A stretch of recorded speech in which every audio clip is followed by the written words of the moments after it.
વિદ્યાર્થી મિત્રો, અમારી યુટ્યુબ ચેનલ ટીચિંગ મેથ્સ એલજીએમાં આપનું હાર્દિક સ્વાગત છે. મિત્રો, આજે ધોરણ 8માં સ્વ અધ્યયન પોથી ભાગ 1 જે આપેલ છે તેમાં વિષય ગણિતમાં જે પ્રકરણ 1 છે સમય સંખ્યાઓ, તેનું આજે આપણે સંપૂર્ણ સોલ્યુશન કરીશું. જો મિત્રો તમે પૂરેપૂરો વિડીયો જોશો તો તમને ખ્યાલ આવશે. અને મિત્રો, તમે ચેનલમાં નવા હો, હજુ સુધી ચેનલને સબસ્ક્રાઇબ ના કરી હોય તો ચેનલને સબસ્ક્રાઇબ કરવા વિનંતી, જેથી તમને જે નવી નવી અપડેટ આવે છે તે અપડેટ મળતી રહે. મિત્રો, હવે વધુ સમય નહીં લેતા આપણે જે સમય સંખ્યાઓ પ્રકરણ 1 છે તેનું આજે આપણે સંપૂર્ણ સોલ્યુશન કરીશું.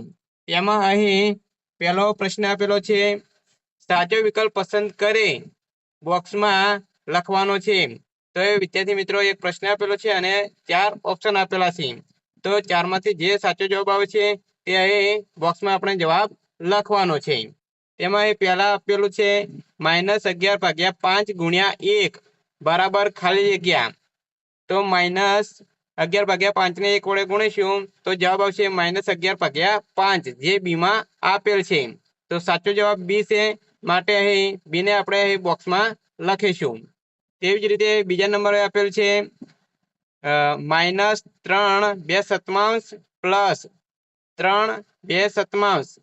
અહીં સરવાળો કરવાનો છે, પરંતુ બંને વિરોધી સંખ્યા છે, તો તેનો જવાબ આવશે 0, જે એમાં આપેલ છે, માટે અહીં એ લખીશું.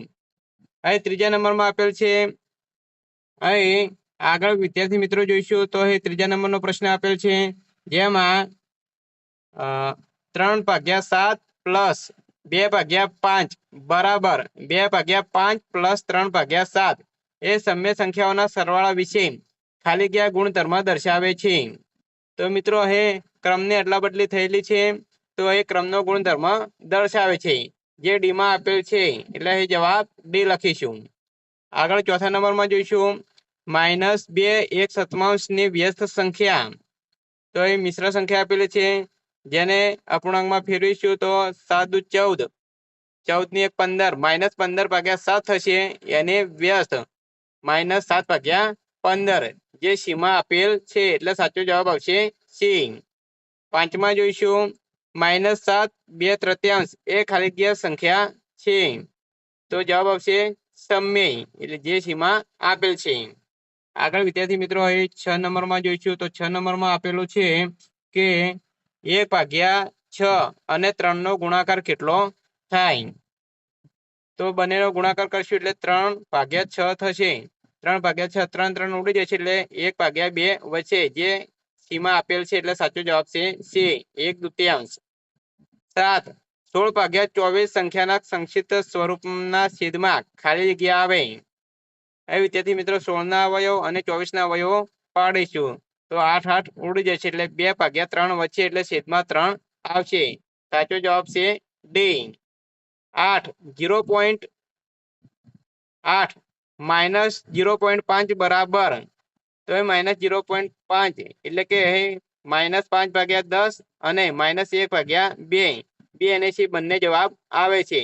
અને અહીં ડી માં આપેલું છે બી અને સી બંને, એટલે સાચો જવાબ છે ડી, અહીં ડી લખીશું. આ રીતે વિદ્યાર્થી મિત્રો, અહીં 9મા નંબરનો પ્રશ્ન આપેલો છે, નીચેના પૈકી પૂર્ણ સંખ્યા કઈ છે. 4 ઓપ્શન આપેલા છે, તેમાં એ ઋણ પૂર્ણાંક છે, બે 3/4 એ સમય સંખ્યા છે, ડી 1/2 એ મિશ્ર સંખ્યા છે, અને સી 0 એ પૂર્ણ સંખ્યા છે, એટલે સાચો જવાબ આવશે સી. 10 જો એ કોઈ સમય સંખ્યા હોય તો એ ગુણ્યા એ બરાબર ખાલી જગ્યા મળે. તો જવાબ આવશે એ ગુણ્યા એ એટલે એ મળે, એટલે જવાબ બી આવશે, જેમાં એ આપેલ છે. વિદ્યાર્થી મિત્રો, આ રીતે પ્રશ્ન નંબર 1 પૂરો થાય છે. આગળ પ્રશ્ન નંબર 2 જોઈશું. પ્રશ્ન નંબર 2, નીચેના વિધાનો ખરા છે કે ખોટા તે જણાવો. 1 જો a/2 સમય સંખ્યા આપેલ હોય તો b ની કિંમત 0 હોઈ શકે છે. આ વિધાન ખોટું છે, માટે અહીં જે આપેલ ચોરસ છે તેમાં આપણે ખોટાની નિશાની કરીશું. 2 4/5 ગુણ્યા -4/5 બરાબર 0. તો આ વિધાન ખોટું છે, માટે અહીં ખોટું કરેલ છે, કારણ કે અંશનો અંશમાં ગુણાકાર થાય છે અને છેદનો છેદમાં, એટલે ચોગુ ચોગુ 16 ભાગ્યા પાયો પાયો 25 -16 ભાગ્યા 25 જવાબ આવે એટલે આ વિધાન ખોટું છે. 3 5 ભાગ્યા 0 ગુણ્યા 0 ભાગ્યા 5 એ અવ્યાખ્યાયિત પદ છે તો આ વિધાન સાચું છે. 4 3 ભાગ્યા 2 ગુણ્યા 3 ભાગ્યા 2 બરાબર 1. વિદ્યાર્થી મિત્રો અહીં ગુણાકાર હોવાથી અંશનો અંશમાં ગુણાકાર થાય એટલે 3 3 9 ભાગ્યા છેદમાં 2 ગુણ્યા 2 4 9 ભાગ્યા 4 જવાબ આવે પરંતુ અહીં 1 આપેલ છે માટે આ વિધાન ખોટું છે. 5 9 ભાગ્યા 7 પ્લસ 0 બરાબર 9 ભાગ્યા 7. તો વિદ્યાર્થી મિત્રો અહીં 9 ભાગ્યા 7 માં 0 ઉમેરીએ તો એ જવાબ 9 ભાગ્યા 7 જ આવશે કારણ કે 0 એ સરવાળા માટે તટસ્થ ઘટક છે એટલે આ વિધાન સાચું છે એટલે અહીં ખરાની નિશાની કરેલ છે.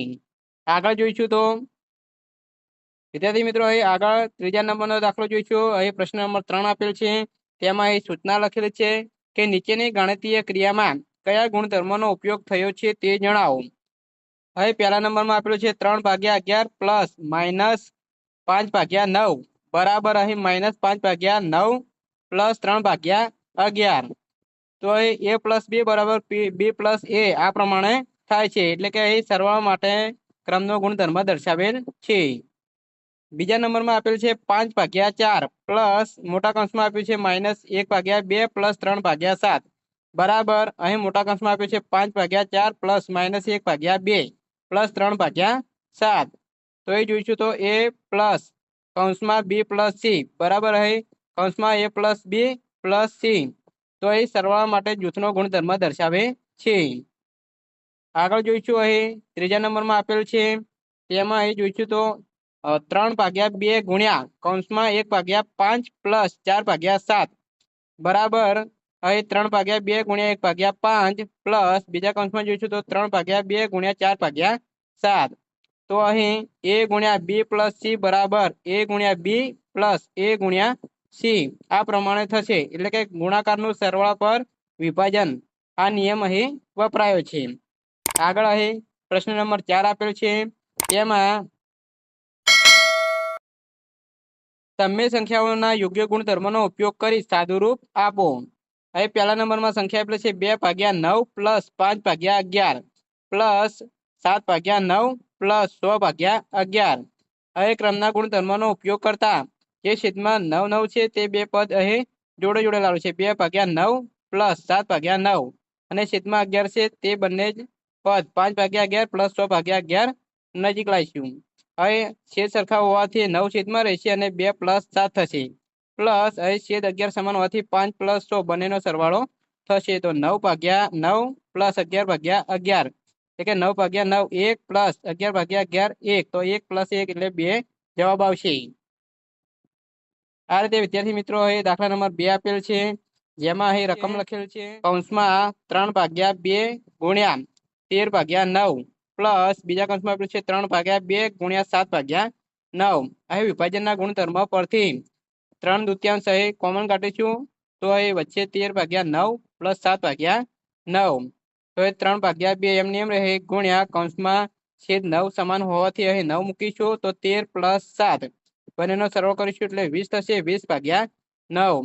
અહીં વિદ્યાર્થી મિત્રો 3 ભાગ્યા 2 એમને એમ રહે ગુણ્યા અહીં 20 ના અવયવ પાડીશું 10 ગુણ્યા 2 ને 9 ના અવયવ પાડીશું 3 ગુણ્યા 3 તો એ જે સમાન સમાન અંશમાં અને છેદમાં છે તે ઉડી જશે અહીં 3 અને 3 એ ઉડી જશે અને 2 અને 2 ઉડી જશે તો વચ્ચે 10 ભાગ્યા 3 તો એ જવાબ 10 ભાગ્યા 3 આવશે. અહીં ત્રીજા નંબરનું એક્ઝામ્પલ જોઈશું એમાં કૌંસમાં આપ્યું છે 3 ભાગ્યા 7 ભાગ્યા 9 ભાગ્યા 14 પ્લસ બીજા કૌંસમાં આપ્યું છે 2 ભાગ્યા 5 ભાગ્યા 3 ભાગ્યા 10. તો એ જે ભાગાકાર આપેલું છે એને આપણે ગુણાકારમાં ફેરવીશું તો જે અંશમાં 9 છે તે છેદમાં જશે અને છેદમાં 14 છે તે અંશમાં આવશે એટલે ગુણાકારમાં ફેરવીશું તો આ સંખ્યા બદલાઈ જશે પ્લસ અહીં 2 ભાગ્યા 5 એમને એમ રહે ગુણ્યા અહીં ભાગાકારનું ગુણાકારમાં કરીશું તો એ 10 ભાગ્યા 3 એ બદલાઈ જશે. તો હવે અવયવ પાડીશું તો 3 ગુણ્યા 14 એટલે કે 2 ગુણ્યા 7 અને 7 ગુણ્યા 9 ના અવયવ પડશે 3 ગુણ્યા 3 પ્લસ અહીં 2 ગુણ્યા 5 એમને એમ રહે અને 10 ના અવયવ પડશે 2 ગુણ્યા 5 3 એમને એમ રહે સમાન સમાન અહીં ઉડાડેલા છે એટલે અહીં જવાબ સમાન સમાન ઉડાડીશું તો અહીં 2 ભાગ્યા 3 વધશે પ્લસ અહીં આ બાજુ 4 ભાગ્યા 3 વધશે. હવે છેદ સમાન હોવાથી 3 એક વખત મૂકીશું અને અંશમાં 2 પ્લસ 4 કરીશું 2 + 4 એટલે 6/3 6 ના અવયવ પાડીશું 3 × 2 / 3 તો 3 3 ઉડાડીશું તો જવાબ આવશે 2. હવે વિદ્યાર્થી મિત્રો પ્રશ્ન નંબર 5 આપેલ છે સમય સંખ્યાઓ બાદબાકીની ક્રિયા માટે ક્રમનો ગુણધર્મ ધરાવે છે કે નહીં તે નીચેની સંખ્યા માટે ચકાસો. અહીં એક ઉદાહરણ આપેલું છે અને અહીં ડાબી બાજુ અને જમણી બાજુ બંને જવાબ ગણી અને બંને સમાન આવે છે કે નહીં. ડાબી બાજુ અને જમણી બાજુ જોઈશું તો અહીં બંને સમાન આવેલ નથી, માટે ડાબા બરાબર જમણા સમાન થતું નથી, એટલે કે ક્રમનો ગુણધર્મ જળવાતો નથી. આ ઉદાહરણ આપેલું છે. આના આધારે આપણે અહીં 2 દાખલા આપેલા છે તે 2 એક્ઝામ્પલ ગણીશું. તેમાં પહેલા નંબરમાં એક્ઝામ્પલ આપેલું છે 3/7 - 2/5 બરાબર 2/5 - 3/7. તો એ ડાબી બાજુ આપણે ગણીશું તો એ જવાબ આવશે 1/35. એવી જ રીતે અહીં જમણી બાજુ આપણે ગણીશું તો અહીં અવયવ પાડીને જે ઉડતા હોય એ ઉડાડીશું તો એમાં જવાબ આવશે -1/35. તો અહીં ડાબી બાજુ અને જમણી બાજુ સમાન થતી નથી, માટે ડાબા નોટ ઇક્વલ ટુ જબા એટલે કે ક્રમના ગુણધર્મનું પાલન થતું નથી. આગળ અહીં પ્રશ્ન નંબર 6 જોઈશું. પ્રશ્ન નંબર 6 -1/3 ગુણ્યા કૌંસમાં આપેલ છે 5/2 ગુણ્યા 9/7 બરાબર. અહીં પહેલા કૌંસમાં આપેલું છે -1/3 ગુણ્યા 5/2 ગુણ્યા 9/7 માટે સમય સંખ્યાઓના ગુણાકારની ક્રિયા માટે જૂથના ગુણધર્મની ચકાસણી કરો. તો વિદ્યાર્થી મિત્રો પહેલા ડાબી બાજુ આપણે જોઈશું તો એનો જવાબ આવશે -15/14. અહીં જમણી બાજુ આપણે ગણતરી કરીશું તો એનો જવાબ આવે છે -15/14. તો એ ડાબી બાજુ અને જમણી બાજુ બંને સમાન થાય છે, માટે અહીં સમય સંખ્યાઓ ગુણાકારની ક્રિયા માટે જૂથના ગુણધર્મનું પાલન કરે છે. આગળ અહીં પ્રશ્ન નંબર 7 જોઈશું. હવે પ્રશ્ન નંબર 7 આપેલ છે -3/5 ગુણ્યા 8/x - 5 માં x ની કઈ કિંમત લઈ શકાય નહીં. તો વિદ્યાર્થી મિત્રો આપણે ગણતરી કરીશું તો અહીં આપણે જાણીએ છીએ કે સમય સંખ્યાઓનો છેદ ક્યારેય શૂન્ય ન હોઈ શકે, માટે 5x - 25 નોટ ઇક્વલ ટુ 0. તો 5x નોટ ઇક્વલ ટુ 25 આ બરાબર ને પેલી બાજુ જશે એટલે પ્લસ થઈ જશે, એટલે કે અહીં x બરાબર 25/5 એટલે કે x ની કિંમત અહીં 5 આવે છે, જે નોટ ઇક્વલ ટુ 5 છે. આમ -3/8 ગુણ્યા 8/x - 5 માં x ની કિંમત 5 લઈ શકાય નહીં.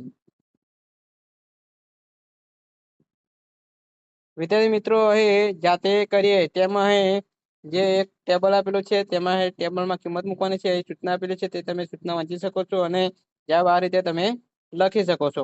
તો સમય સંખ્યાઓ સરવાળા માટે ક્રમના ગુણધર્મના નિયમનું પાલન કરે છે. સ્વાધ્યાય પોથીમાં પ્રકરણ 1 જે સંપૂર્ણ સોલ્યુશન પૂરું થાય છે. જો વિડીયો સારો લાગ્યો હોય તો લાઈક કરો, શેર કરો અને સબસ્ક્રાઇબ કરો. તથા સ્વાધ્યાય પોથીના બીજા સોલ્યુશનના પાઠ પણ અહીં ચેનલમાં મૂકેલા છે તે તમે જોઈ શકો છો. Thank you.